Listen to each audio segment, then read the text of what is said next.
coming up next on the stage here, get ready. We're about to meet Plenary 5, which will be the last sessions for today as well. So by the time meeting here, I just want to inform everyone that if you log on to our website, not only that you can watch our live sessions on there, we also have the virtual exhibition as well. And very important, we would kindly like to ask for your cooperation. We have a survey form on the website itself. So just a few minutes, quick drop by at the survey form and then complete it for us. We love to hear from you. Any comments that you would like to share for all of us so that we can improve in the future for our live conference in the next time as well.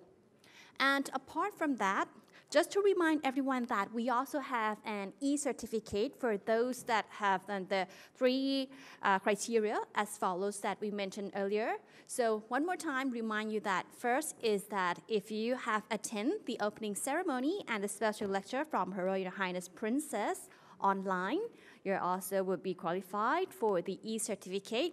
And 2 is you have to attend our online conference for the plenary sessions and the parallel session, the subgroup conference, at least 1 topic per day. And last one is that we need to hear from you. If you have shared your comments and questions, and from at least once in a day, if you have done all 3, then you will be certified to receive an e-certificate from us. Will be sent to you directly. And now, I guess that we're all ready for the last sessions for today that I've mentioned, Plenary 5, where we'll be talking about Way Forward, a message of hope and engagement for equitable education. So, may I please invite all of our speakers on the stage for the next sessions on Plenary 5. Well, just to remind everyone, once again, don't forget that we have a virtual exhibition on the website. We have the e-certificate as well. So what you need to do is, if you know yourself that you have been through all the 3 criteria, as I informed you earlier, first, if you already attend in the opening ceremony and lecture from Her Royal Highness Princess, that is 1. Second, if you attend the online conference for plenary session and the subgroup conference, at least 1 topic per day. And last is you need to share your comments and your questions with us. If you have done all 3 of that, then you would receive an e-certificate from us as well. Not only that, just to remind everyone about the survey form where you can log on to our website. We would love to hear from you. Any comments that you would like to share with us in the future so that we could improve our live conference. So as you can see that this is the first largest live conference here, and of course in Asia as well, for the International Conference on Equitable Education, All for Education. It's a 2-day of full conference that we have provided varieties of topics to engage in all of that as well. So after this, if you missed yesterday's topic, both for the plenary sessions or the subgroup conference as well, don't worry, because videos would be uploaded on the website. So you can just log on to the website and then come back and replay the video, as many as you like. And for those that would like to join, it's a free submissions, free registration. You just need to registration first, and then you have your username and password to log on to the website, and then you can replay all the videos from yesterday's, which is the first day, and for today as well. After this event is over, you can come back as many as you like and then replay all the videos as well. So this is a good thing about live conference, is that you can always come back to the videos and watch particular topic that you are interested, as many as you like, and you can also download the handovers and the documents on our 2 days conference online from our website as well. So very welcome to all of our distinguished speakers that are coming on up on stage here. This is our highlight of the day as well for Plenary 5, which is a live sessions, and we'll have all of our moderators and speakers up here. So, ladies and gentlemen, I present to you Way Forward, a message of hope and engagement for equitable education. Please. Yes. Thank you very much, and good afternoon, everyone, and welcome you to Plenary 5, which is the last plenary of this very first international conference on equitable education, all for education. So for today, we have 4 representatives from the organizing partners join us in this very special plenary, and this plenary is called Way Forward, a message of hope and engagement on equitable education. And during the last 2 days, as you have heard, or I'm sure many of you have joined us since yesterday from the opening, and we're very happy to inform the participant at home that today the top hit is 2,500 views from 79 countries all over the world. Very good. So it's a record-breaking, very first international, and we're able to get the viewer like this. It's very remarkable, and I would say it's a very gutsy thing to do for us. So, but what have we done so far in terms of our international conference that we have come together, and how do we go from here? And for this session is intended to have key organizing partners to convey the message and to tell us what are their hope and how their organization will engage in equitable education. I would like to first start introducing Kun Durya Amata Viwat Naka. Kun Durya she wears several important hats. Kun Durya is the Secretary General of the Thai National Commission for UNESCO, and at the same time she is also the Deputy Permanent Secretary of the Ministry of Education. So Kun Durya, may I invite you to the podium to share with us what have we received as the key message of this international conference.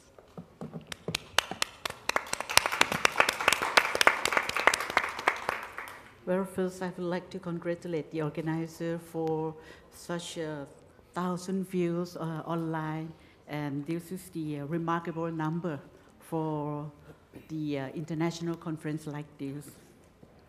And that is also my privilege to be here standing in front of all of you and be part of this significant forum where noble scholars, eminent civil societies, and active alliance in education have been sharing valuable experiences in terms of innovative solutions, best practices, and lessons learned in promoting equitable education.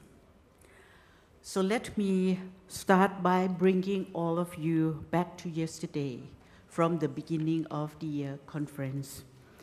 So I would like to share with all of you some essential substances of what we have been discussed and share during the 2-day conference.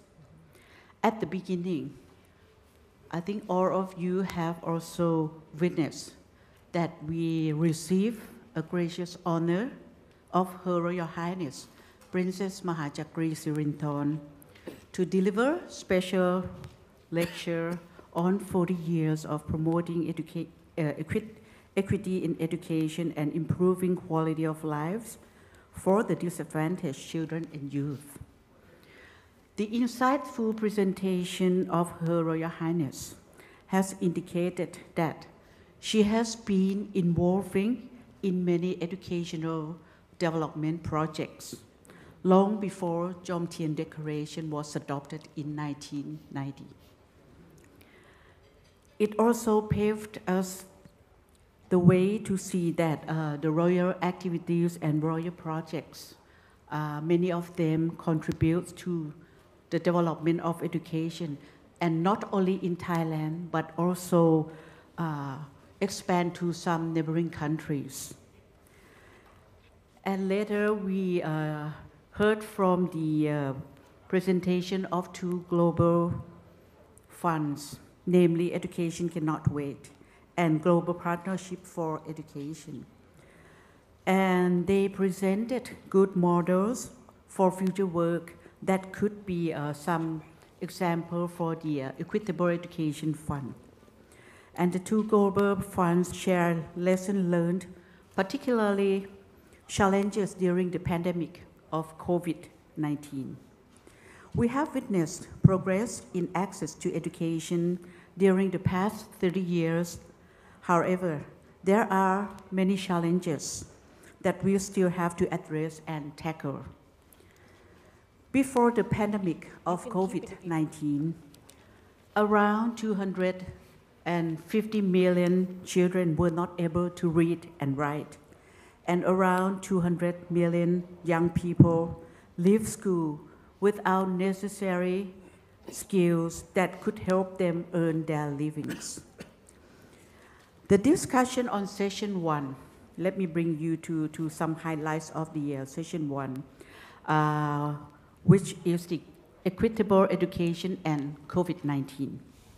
It is obvious that many speakers agree that the pandemic of virus corona is an unprecedented challenge that has had a high impact on education. And because of the pandemic, they believe that it might be likely that more children could be pushed out of education system. The pandemic causes 1.6 billion children to stay home for several months since February, and affects around 63 million teachers. School closures due to the pandemic will carry high social and economic costs for people across communities. The impact is particularly severe among most vulnerable and marginalized children and families. School closures due to COVID-19, of course, save lives of students and teachers, as well as those who work in education area. However, at the same time, it also widens education disparity. The pandemic is a trigger for us, therefore, as educators, to revisit and redefine innovative ways to overcome not only the challenges on access to quality education, but also how to enhance inclusive education and ensure that no one will be left behind. When schools are closed, learning was interrupted, of course, and deprived opportunities of youth for growth and development.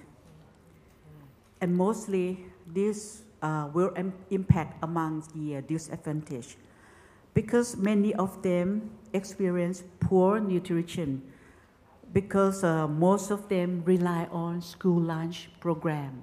And because they don't go to school, some of the kids don't have the good nutrition because they don't have good lunch.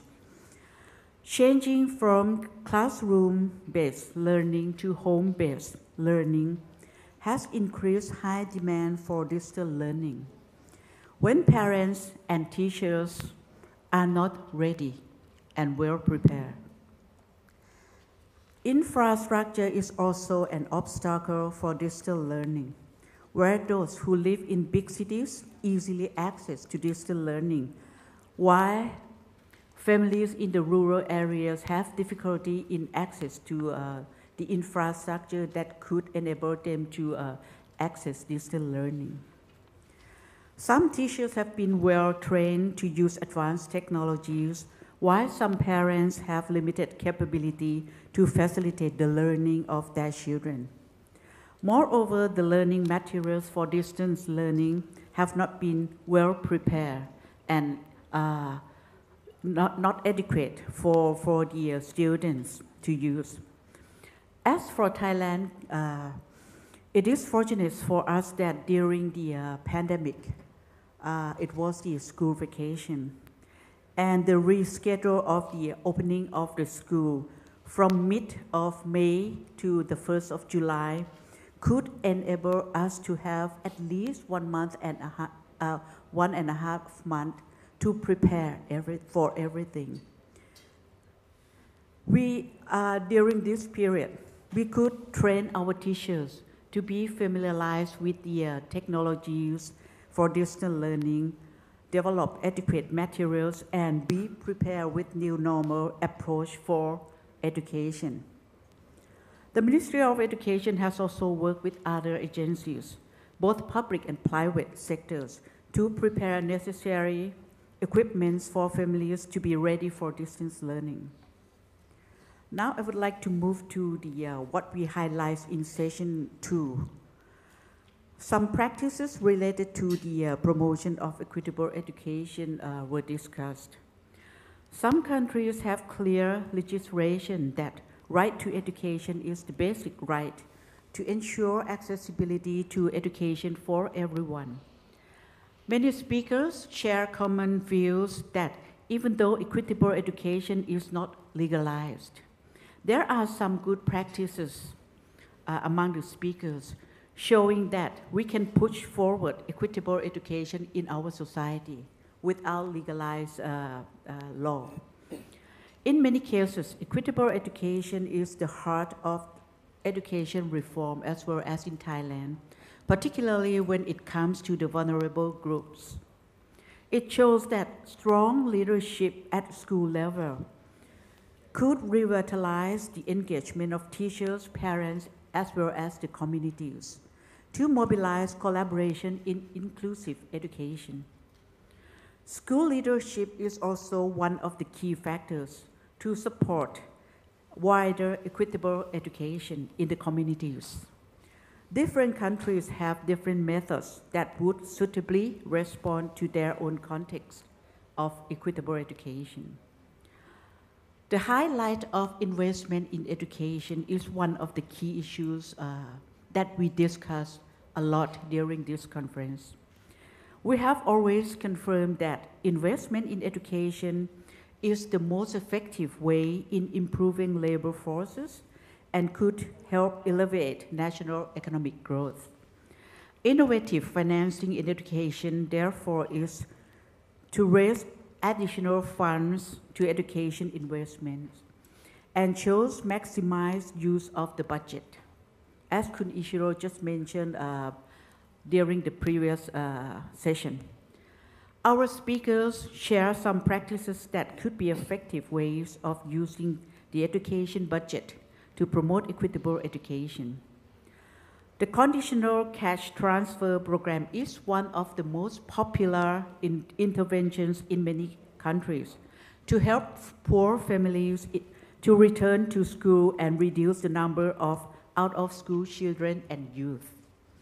Some incentives for education investment is also encouraged as a model to commit private sectors to contribute to equitable education. Partnership is another key issue that makes all of us meet in this conference. This is a good example. It is a global trend to focus on partnership, and it is one of the Sustainable Development Goals, Goal 17, where we believe that this goal is a complementary point to other 16 Sustainable Development Goals.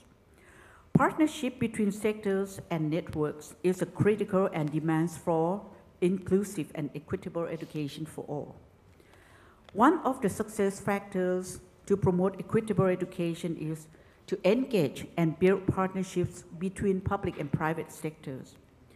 Many speakers highlight the necessity of public-private partnership at all levels because it is almost impossible, especially in remote and challenging contexts.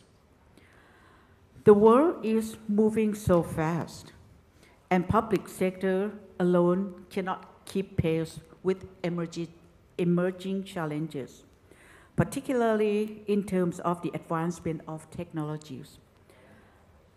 Private sector-driven programs such as the work of Disrupt Technology Venture supports the idea that social entrepreneurship, technologies, and innovation can play a key role in solving social and education problems. Various approaches are cited as good examples of public-private partnership at the national level. As for the case of Thailand, we also encourage private sector to contribute to education sector and open for more opportunity for them to provide more advices to the curriculum development in some areas where specific and advanced skills are needed and promote relevancy of education. This example does not contribute to promoting quality education, but also opening for more opportunities to students, especially in remote areas, to access to education relevant to their future jobs. Another key issue that I would like to mention in this conference is the youth involvement. We see from yesterday that youth play a critical role in terms of equitable education. Yesterday, youth from 13 countries share their views on what they expect to see in terms of equitable education. Therefore, the role of youth in equitable education should not be forgotten and should be promoted. Ladies and gentlemen, I believe that we learned a lot from this conference, and I would like to point out that there are some key issues that we should continue to work to ensure that equitable education is promoted. Some of them are COVID-19 or future emerging similar situation and equitable education. How can we deal the equitable education when we have the situation like this? In case we do not have legal framework to commit ourselves in promoting equitable education, should there be some other collaborative approaches to address this issue? So these are some key challenges that we need to look forward. How we can mobilize joint efforts from various partners to address this issue? Should there be some flexible education delivery systems to outreach the vulnerable groups? Teacher development is also another key success to equitable education. So have we done enough to train our teacher to be sensitive enough to equitable education? So these kind of points, I would like to leave it to our alliance, to this conference. So in conclusion, I think that this conference has allowed us to share, learn, and exchange views in many issues, as I mentioned. We have a lot of experts, a lot of friends in education area. All of the presentations have allowed us to realize our visions on how to enrich our education development in support of achieving SDGs 4 especially. Of course, there is no one-size-fits-all conclusion, which would be best systematic way to promote equitable education. But most important thing that we have from this conference is new networks, new friends, and new alliance, which I sincerely hope that we will be able to foster long-term collaboration that will be an active driving force for human development in the future. The conference outcomes from today's discussion would be valuable inputs to the next year Asia and the Pacific Regional Ministerial Conference on Education, which the Ministry of Education Thailand will host. Actually, we plan to have this conference in August this year, but because of the COVID pandemic, we reschedule this regional conference to next year, and hopefully it's going to be first half of next year. During that conference, which will be at the policy makers in the region, they will share the progress of SDGs 4 achievement and discuss possible ways to achieve the goals. So some of the inputs from this conference will be discussed during that conference too. And I'm sure that the ministerial conference next year is also another joint collaboration between UNESCO, UNICEF, and the Ministry of Education of Thailand.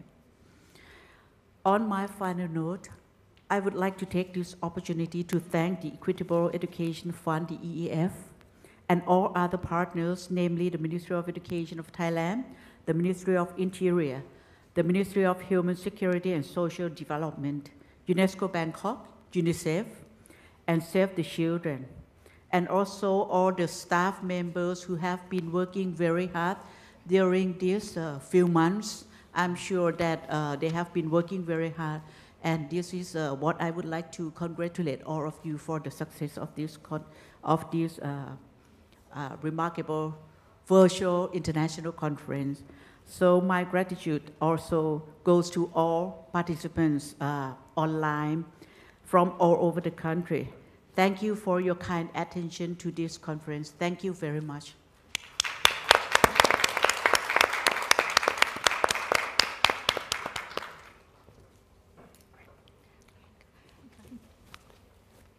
Thank you very much, Khun Duriya. That was a very comprehensive synopsis of the key messages that we have received from the two-day conference. It's a powerful message that we can all take, and we can use this message to be a driving force for us in the future. So the next presenter for us is a representative from UNICEF Thailand. We would like to invite Mr. Thomas Darwin.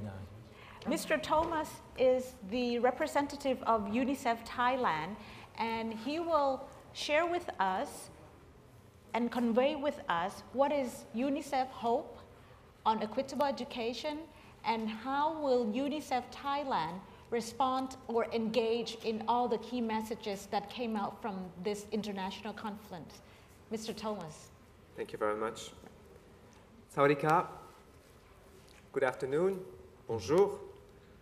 Delighted to be here with all of you, both on site and online. It's a real pleasure to be here with partners from the Ministry of Education, the EEF, UNESCO, and so many of you across the room and across the globe. It's been quite an exciting 2 days and a very engaging conference, and it has indeed capped several months of planning. So I want to start by saying thank you and congratulations to the EEF and the Ministry of Education and all the partners for being able to pull such a remarkable conference together, and for, I think, really going much beyond our wildest dreams in terms of the reach and how many people are connected with us and connecting together online to this conference. I found it so inspiring to see the change makers coming in from Helsinki, the Philippines, from China to New York to Bangkok. And I understand we are having colleagues and partners connecting from all over the globe to really look at, engage around new and creative ways to drive and sustain equitable change. Let me share a few of the takeaways that we would take from these 2 days, and maybe some thoughts for the future. When we look at the various sessions of the conference and what the conference covered, it really tells a powerful story of the potential for change against a range of topics and challenges that have been discussed, including the importance of the legal and legislative frameworks to support equity in education, the use and the importance of the use of data to identify learning needs of disadvantaged groups, the need to ensuring access to qualified and empowered teachers, the necessity of systematically budgeting, planning, and monitoring equity.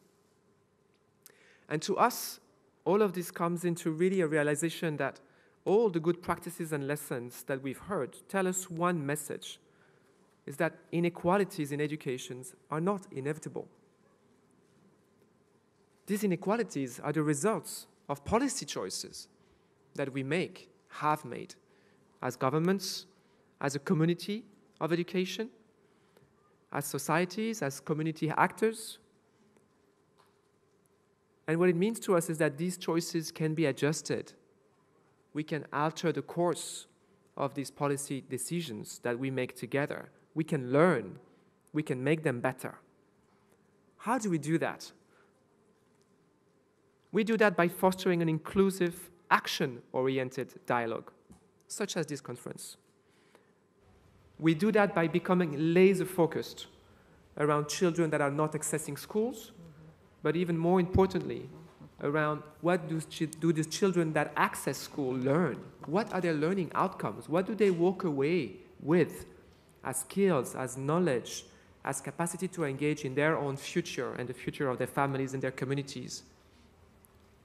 We do that by changing our operating models, which are currently not delivering change at the pace that we need to meet this very ambitious challenge of the SDG 4 around education.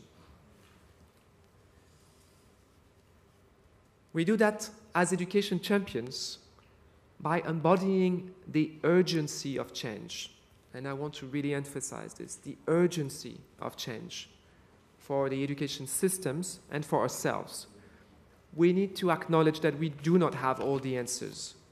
We need to become more proactive at seeking these answers and creating these communities, these networks that maybe tell us that some of the answers have already been co-created somewhere else. We need to be better at the knowledge management, at seeking and then operationalizing. We also need to open ourselves to wider and perhaps more novel types of partnerships to get these education outcomes that we need with academia, civil society partners, young people, and private sector partners. We need to fully embrace and indeed to champion new narratives that seek to disrupt ourselves to start with, but also the education system that we all want to support. Narratives, I believe, that should revolve around the notion of the requirement for transformational change, for systemic change in our education model. When we listen to young people, when we look at the pace of change, what we need is not changes at the margin of what we do. We need transformational at the heart of the system that we want to champion in order to create that education system that genuinely works for all, an education for all. Now, there's no doubt that the COVID pandemic is a global tragedy, and its impact has hurt us all.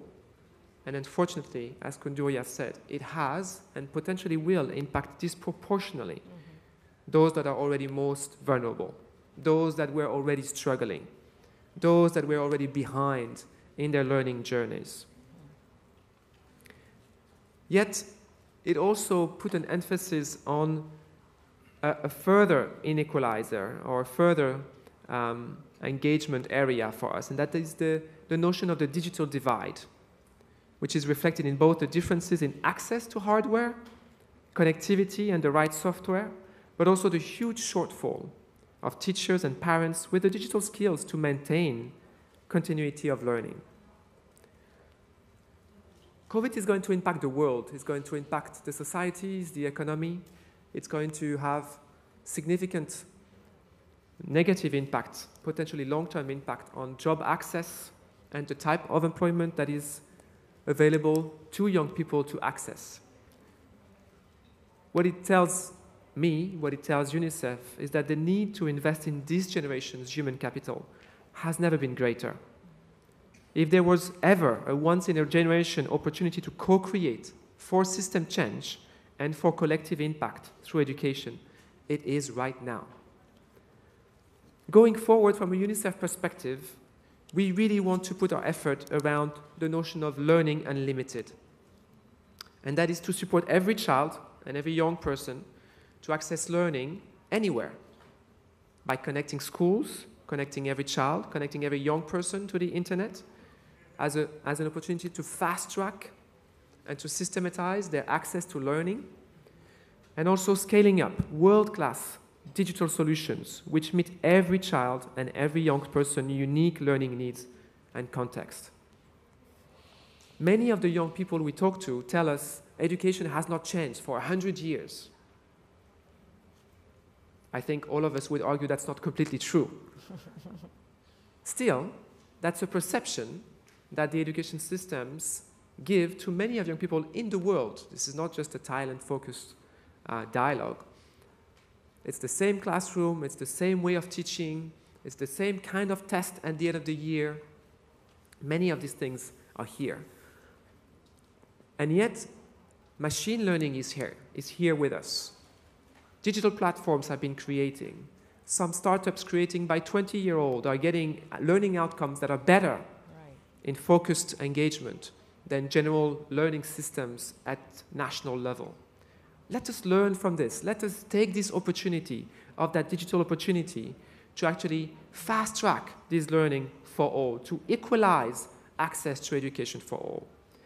It will not be easy, and it will require, again, a change in how we work together, in how we connect to young people, in how we take their ideas, in how we better understand what works for them. And it can't be all digital. I myself have young children, and we've gone through COVID together, and they actually went through distance learning.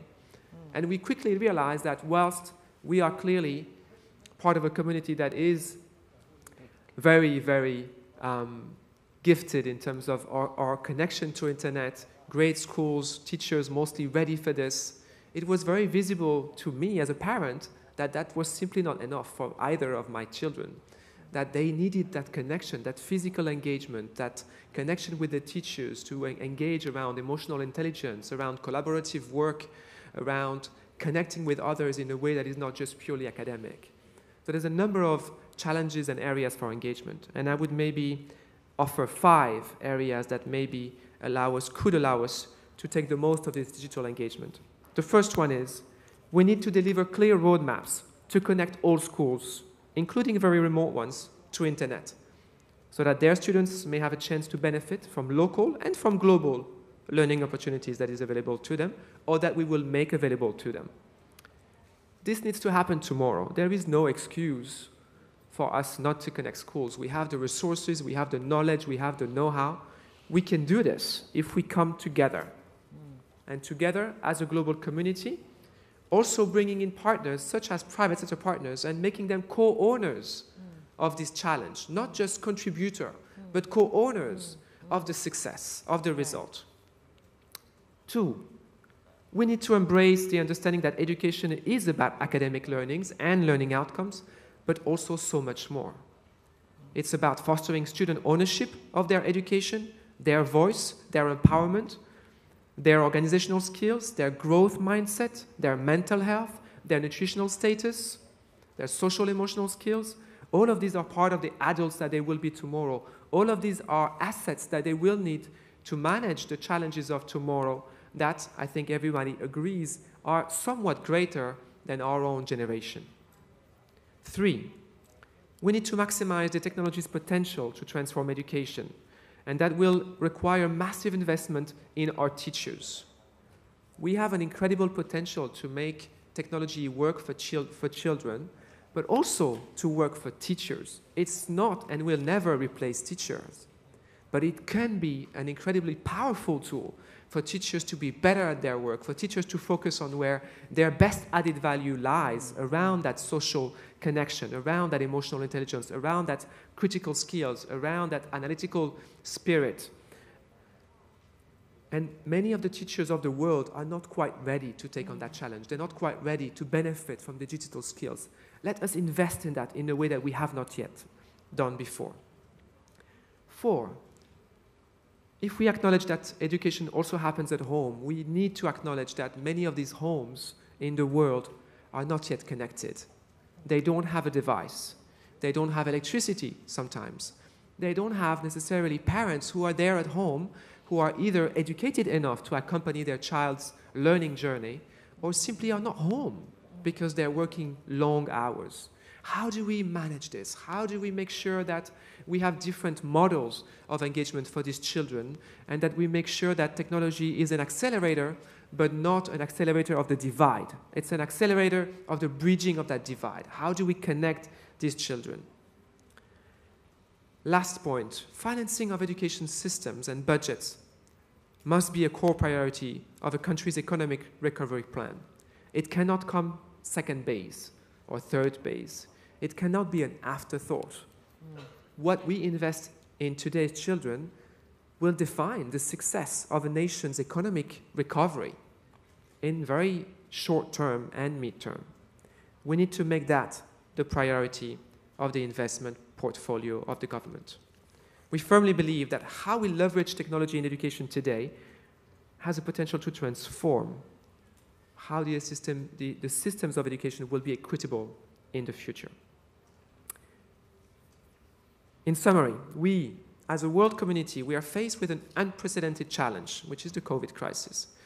And yet, I strongly believe that this challenge is, on the one hand, jeopardizing some success that we have been building for the last decade or the last couple of decades. But it also presents an opportunity, as never before, to make it so stark, the potential and the requirement, the necessity, the urgency to invest in new education systems, to prepare our young people to be tomorrow ready and to take on the challenges that tomorrow will offer.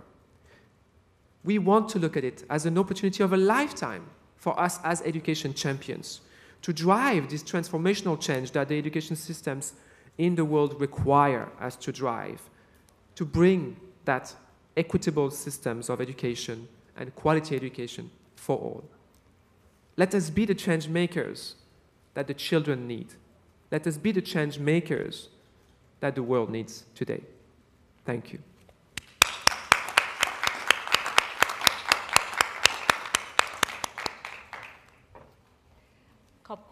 Thank you very much, Mr. Thomas. Your message of hope and engagement truly inspiring, and the very clear message is urgency of change. Let us be the change. Now, that's the message from UNICEF Thailand. For the next representative of key partners in this international organization, we would like to hear from UNESCO. And for UNESCO, we have Mr. Shigeru Aoyaki, who is the director of UNESCO Bangkok and also the Asia Pacific Regional Bureau for Education. And Mr. Shigeru will share with us his hope and his engagement of how UNESCO would support all the messages that come out from this international conference. The floor is yours, Mr. Shigeru. Well, thank you so much. Let me congratulate first the EF and all the participants for their very successful discussion deliberations on how we can promote EEF. The UNESCO has been very happy working with the EEF since its foundation last year. And then it is a kind of the big kind of change of the education scenario in this region as well as in the world. Let me begin with how COVID, the pandemic, gave the impact on education in the world and then in this region. Well, it is the many of you fully aware that it is very unthinkable and unprecedented impact on education. At a peak point at the beginning of April this year, as many as 91% of the students, or 1.6 billion the young children and students, were out of school. Their learning disrupted because of school closures, and it's really, really the big things, not only for the education sector, but the economic sector, health sector in the world. We were requested at the international level to provide an immediate response, and then we did. Along with UNICEF and other partners, we bring the kind of data and the statistics in the world about the impact of COVID-19 outbreaks. And also we bring some guidance and recommendations to the government. And also we brought some kind of operational actions that carried out by the Global Education Coalition to respond to COVID-19. The Global Coalition was created in March this year, And since then, expanded, and then brought the many partners from the government and the international agencies, including UNICEF, World Bank, and also the private sectors. And it came now, we have around 130 partners. This is really the positive sign of working together. We discuss a lot about the power of the partnership. Her Highness the Princess Clinton yesterday mentioned and believes the power of partnership, which is really, really important. When we, UNESCO and international organizations and many educationists, NGOs, civil society are realized, we can do that. Well, we learned a lot from the COVID-19. The lesson learned mostly into two parts. One is education is a common good, like health and like the environment. So we have to promote education, strengthen education as a common good. That is a powerful lesson we learned from this very sad experience. The second lesson we learned is disparities, divides, which has been already there before the COVID became wider and became more serious. Actually, the COVID-19 exacerbates the divide gaps we've seen during the last 30 years.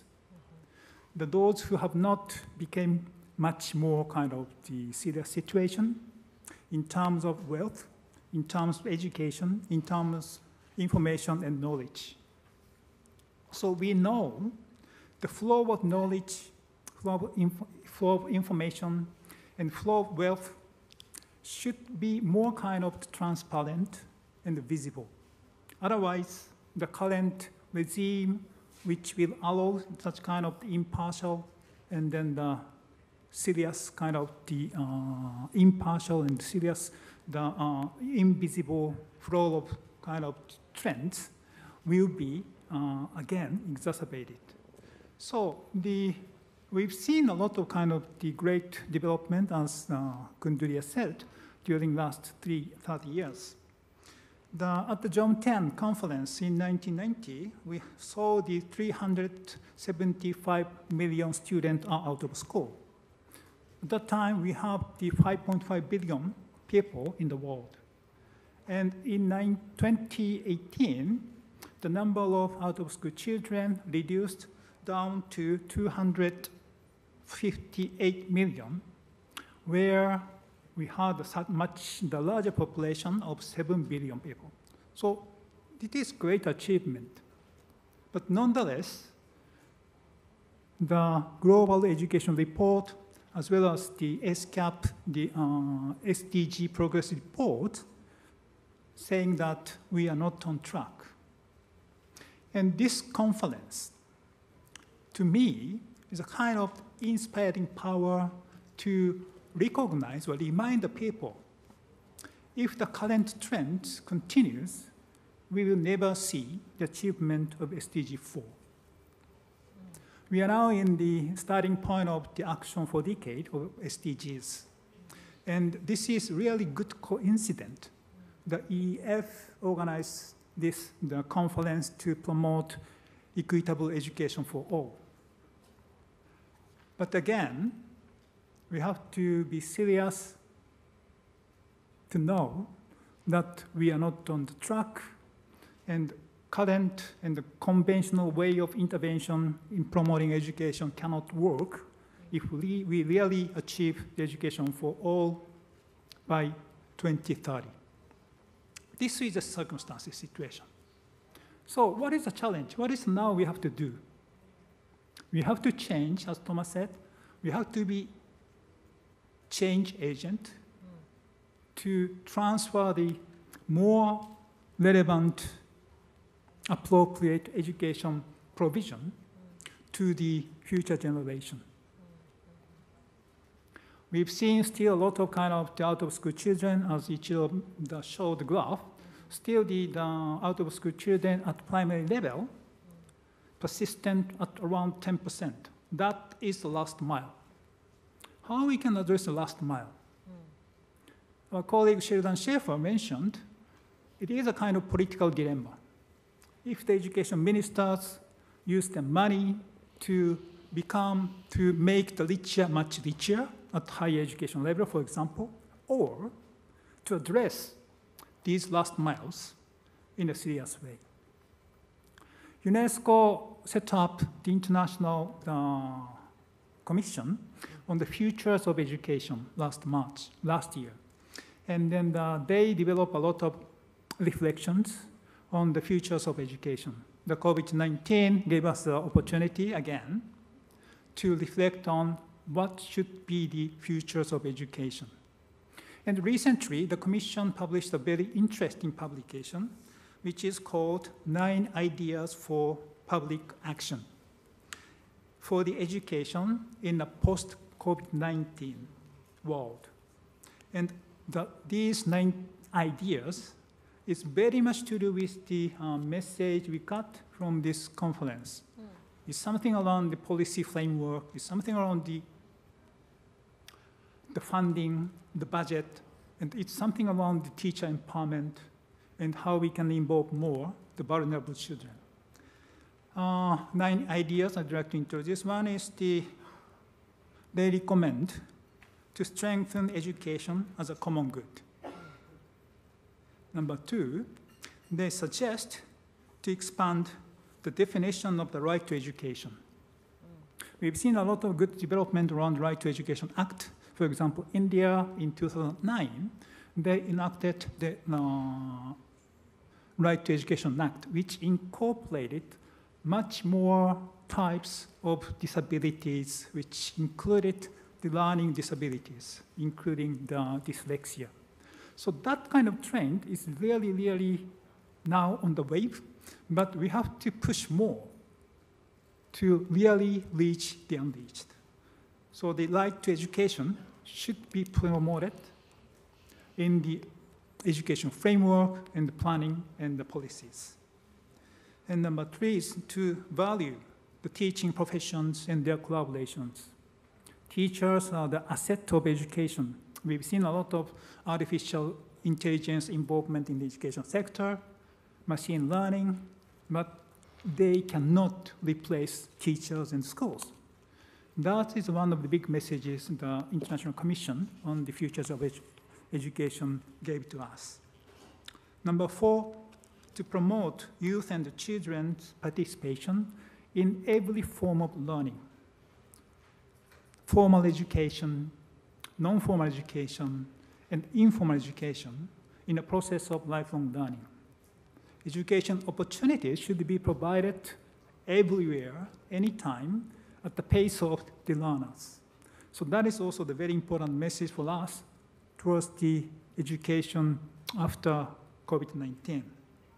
And the 5th, they suggested to protect the social spaces provided by schools. Again, school is not just a place to impart knowledge and information. It is a place to promote interactions between teachers and students and among students, which create a kind of sense of emotional and social emotional learning. We have to promote within the mind of the students that respect for others, empathy, and also self-assessment. So these kind of social emotional learning is really, really important, and it should be reflected in education policy and also the curriculum. And 6, to make free and open source technologies available to teachers and students. And 7, to ensure scientific literacy within the curriculum. And 8, to protect funding of education.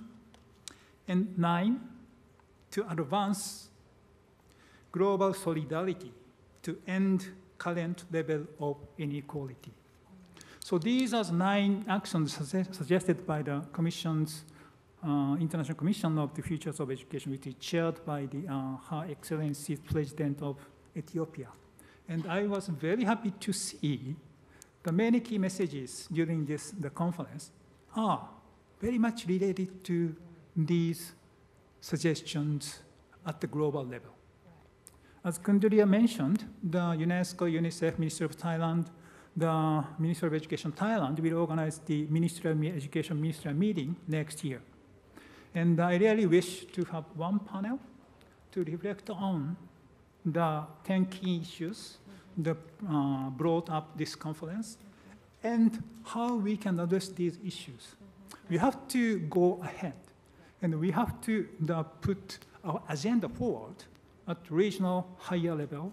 And then I think that's going to be a good opportunity for us to bring our thought and reflection to the minister level. And the UNESCO, as I said, has been very happy to working with the EEF from the very outset of its foundation. And this is a kind of my pride to work with them. Since June 10, we've tried to reach the unreached, but it's unfinished agenda, unfinished business. And again, if we cannot change the trend, we will never see the achievement, the results.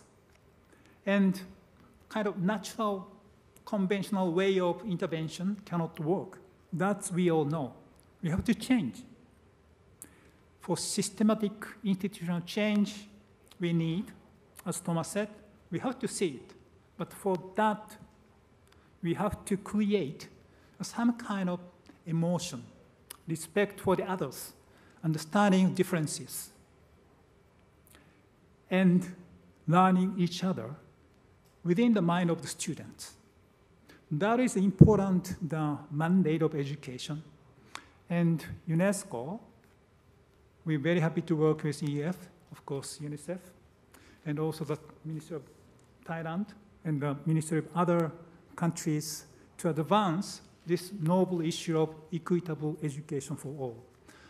Well, once again, I congratulate all of us on the wonderful reflections, which will coming at the wider kind of the platform or the debate at the global level, and then we will be expecting all of you engage yourself and commit yourself to bringing our voice to the wider kind of the arena.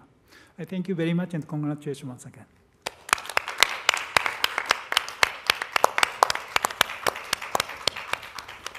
So thank you very much, Mr. Aoyagi. And that your 9 ideas that you share with us is very much aligned with the key messages earlier that Kunduriya mentioned that came out from this international conference.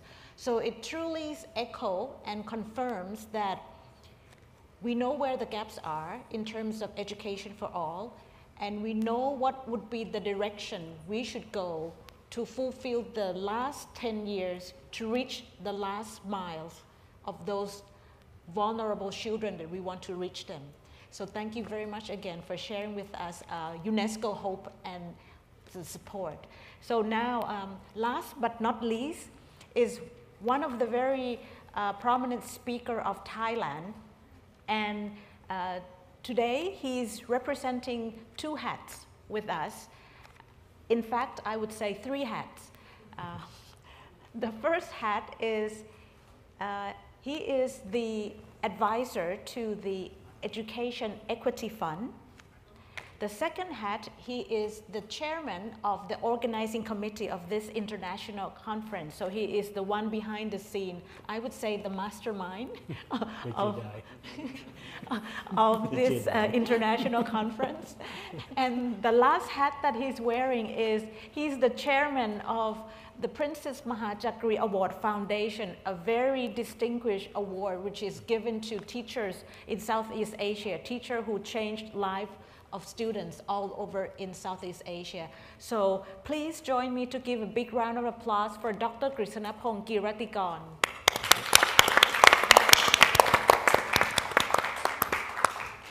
Dr. Krishnapong will share with us what would EEF or what would Education Equity Fund will respond, and what is EEF hope, and how will EEF engage in what has come out from this international conference on equitable education and all for education.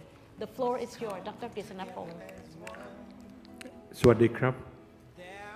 It is a predicament to be the last speaker. The easiest thing is that you say you agree with what has been said by the previous speakers. Intention. The second thing, which is more difficult, is to speak something new. That is, first of all, I have to thank our partners, UNICEF, UNESCO, Save the Children, and the technical people who make this conference, I think I'm qualified to say, successful in my view. I think on the essential part, education for all and all for education, or in Thai การศึกษาเพื่อปวงชนและปวงชนเพื่อการศึกษา These are the main focus of this international conference on equitable education. As has been said that we have educators and think tanks from around the world, I think at least 60 countries. Yeah, about 60 resource persons. They have come together in this international conference with an attempt to tell us about their solutions, their ideas how to solve new problems to this unfinished, I think it will be forever unfinished agenda of education for all. We have come to share experiences, to learn from each other, to inspire each other, to help each other, to reach out what seemed to be the unreachable, especially in the challenging time of the COVID-19, as has been echoed by Kun Shigeru and Kun Thomas. We have problems before COVID-19, and we will have more problems and new challenging problems after COVID-19. I think we discussed issues that we believed are game changers for equitable education. Again, this was emphasized by Kunduriya, by UNESCO, by UNICEF. The area-based approach, data technology, innovative financing, public-private partnership. I think in addition to these four areas, we also discussed cross-cutting issues that are important, things like legal framework, decentralization, supporting mechanisms for teachers, data information. I think we agree that looking at these issues would enable us to pursue equitable education. To make this vision of equitable education possible, all parties must come together as one. All means government, civil society, international organizations, NGOs, teachers, communities, families, and students. I talked to Kun Prasan yesterday and Dr. Supakorn that all doesn't mean all ministries in Thailand. We need more than all ministries. We need everybody in Thailand. All parties should work together to make education accessible to children anywhere, anytime. The technology allows us to study and to work anywhere and anytime. We should use this technology to make equitable education anywhere, anytime. I think children shouldn't have to make effort to find education at institutions by themselves.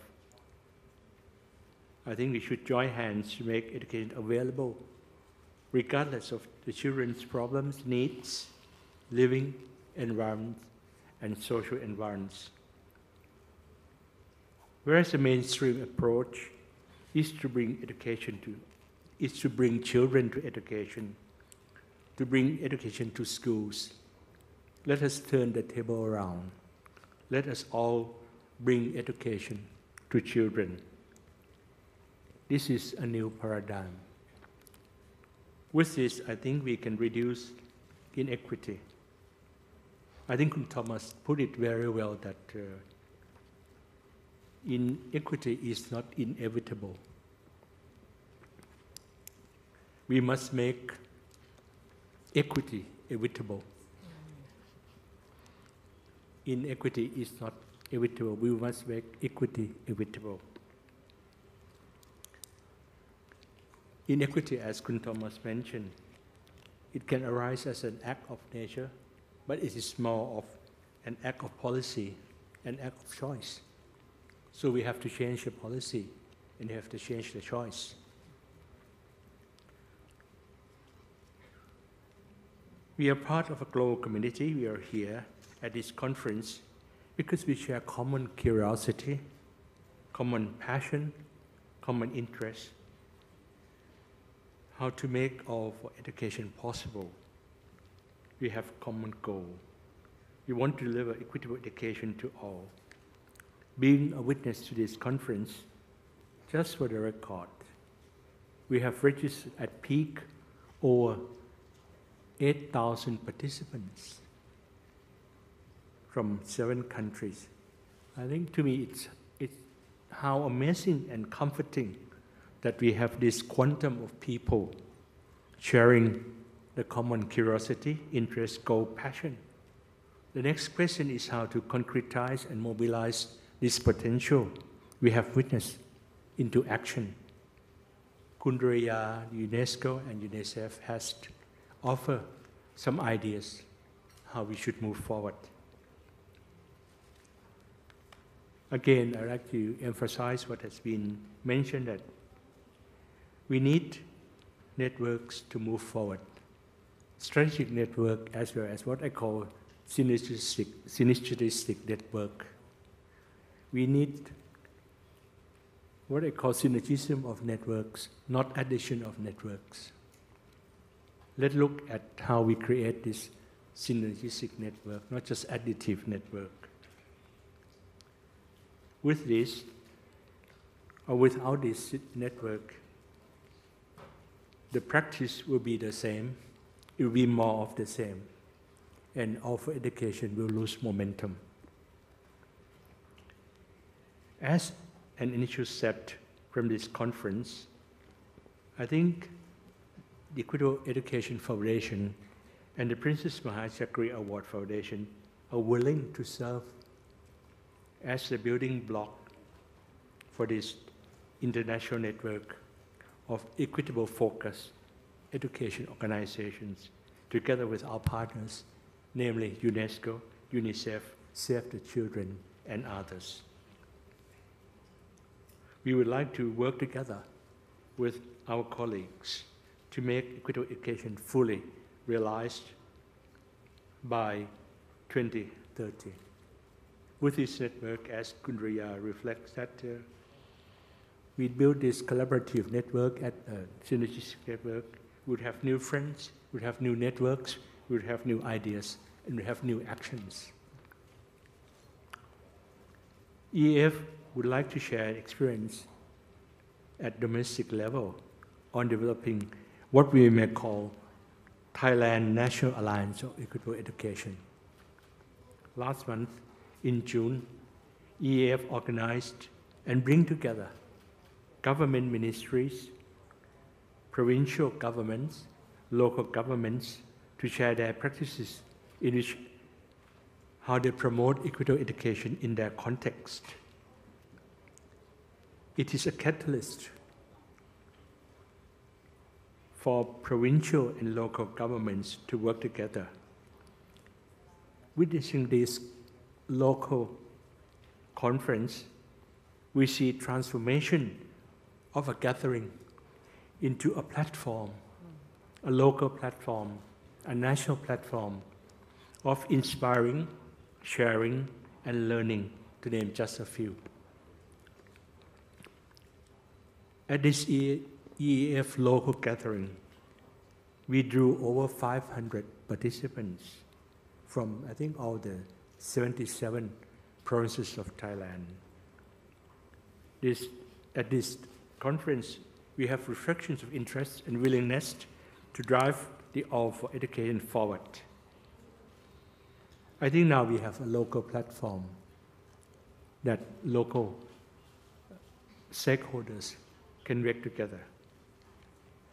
If this alliance is made possible in Thailand with like-minded people, we could make it possible in other countries.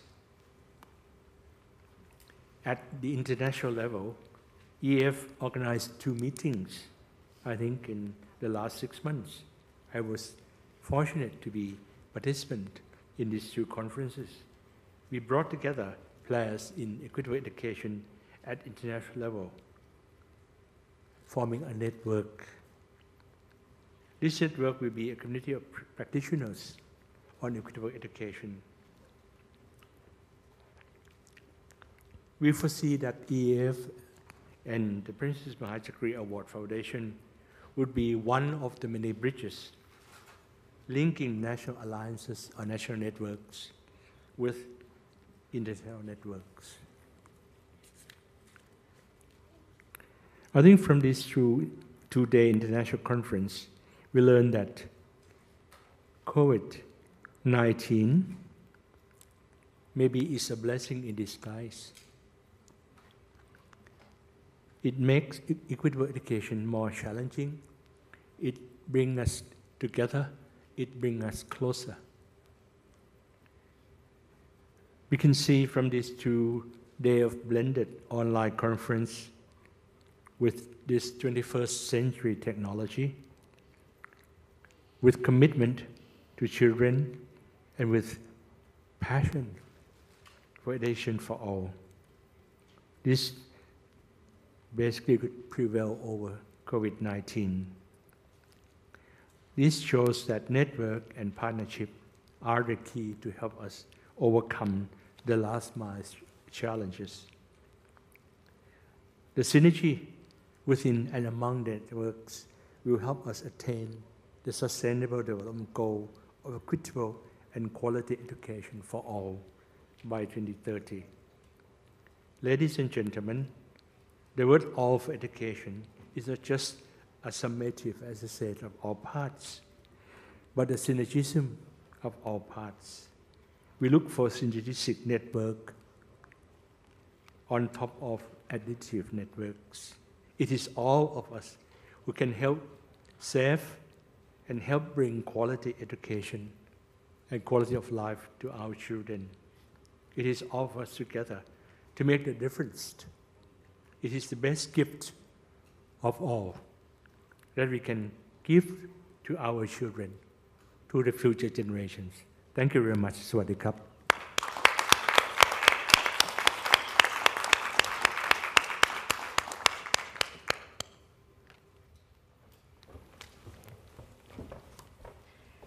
Well, thank you very much, Dr. Krishnapong.